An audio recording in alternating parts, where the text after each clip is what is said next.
শনিবারে সকালে 8টায় কাজে যাব বলে ভয় ভয় করেছিল কতদিন, নিয়ে খেলি ভাত আরে খেছিল না।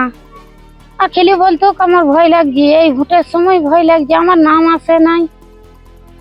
ওই পাড়াতে সব লোকের এলো, আমার হইলো না। তখন ধিৎকারে ও বললে না বললে যেন বিষ খেয়ে নিয়েছিল। কাউকে জানিয়েছিলেন আগে? কাউকে জানাই নাই, খেলি ভয় করতো, ইধার উধার করে দড়ি বেড়াইছিল।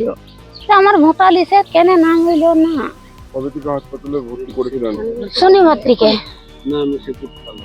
শনিবারে তোমার 12টা 11টা সাড়ে 11টার সময় নিয়ে গেছি।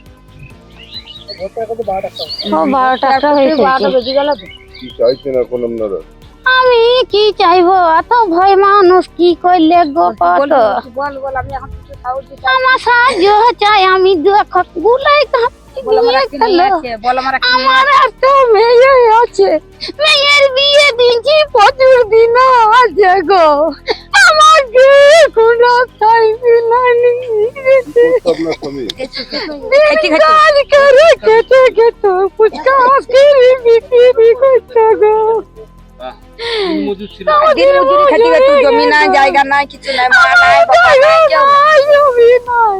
মানুষকে হয়রানি করা এটি হচ্ছে মূল উদ্দেশ্য। ঘুষপেটিয়া করে চেঁচিয়ে জীবিত মানুষকে মৃত দেখিয়ে যারা স্বয়ং সশরীরে এসআইআরে দরখাস্ত করেছেন, বিএলওর হাতে দিয়েছেন, তা সত্ত্বেও তাদের খুঁজে পাওয়া যাচ্ছে না বলে চিহ্নিত করে অলরেডি 60 লক্ষের বেশি লোকের নাম বাদ দিয়েছিলেন। কিন্তু তাতে বিজেপির নেতাদের যে লক্ষ্যমাত্রা স্থির করে দেওয়া হয়েছে বাংলার দখল করার পেছনের দরজা দিয়ে চক্রান্তে, সেটা পূর্ণ হয়নি বলে ওনারা আরও 68 লক্ষ মানুষকে ডিজিটাল ডিসক্রিপেন্সির বলে ওরা তালিকাভুক্ত করলেন। তাদেরও ফের নতুন করে হয়রানি হলো। তারপরে সেই বিচারাধীন যা রয়েছে তার ভেতরে কত সংখ্যা বাদ দিচ্ছেন সেই সংখ্যাটা আর প্রকাশ করছেন না। এটা তো নতুন নয়, দুর্গাপুরে এই ধরনের এটা দ্বিতীয় কেস আমরা দেখেছি। বারংবার নির্বাচন কমিশনের দ্বারস্থ হয়েছি, ওরা কোনো কর্ণপাত করেননি।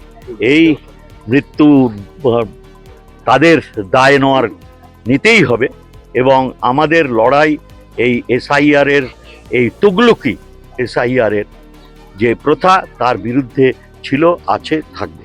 বিভিন্ন রাজ্যে আজকে এসআইআর হয়েছে, কোথাও কোনো সমস্যা কিন্তু হয়নি, কিন্তু পশ্চিমবঙ্গে তৃণমূল ক্রমাগত বিভ্রান্ত করেছে এবং সাধারণ মানুষকে বিভ্রান্ত করার জন্যে আজকে এই পরিস্থিতির সৃষ্টি হয়েছে। আজকে সাধারণ মানুষ বুঝতে পারছে না কোথায় যাবে এবং কোথায় যাবে না, এই তৃণমূলের বিভ্রান্তির জন্য। আমরা বলতে চাই তৃণমূলের খপ্পরে পড়বেন না, আপনারা অবশ্যই যে ইলেকশন কমিশনের গাইডলাইন আছে সেটা মেনে আবার পুনরাবেদন করুন। আপনাদের যে সমস্যা আছে সেটা সমাধান হবে এবং ইলেকশন কমিশন রাস্তায় নেমে এটা কাজ করতে বাধ্য, কারণ সুপ্রিম কোর্টের অর্ডার অনুযায়ী তাদের সঠিক যারা যে মানুষরা এই ভোটার লিস্টে থাকার দরকার তাদের নাম আবার যাতে নথিভুক্ত করা হয় তার জন্য অপশন দেওয়া আছে। তাই কেউ ভয় পাবেন না, বিভ্রান্ত হবেন না বা তৃণমূলের খপ্পরে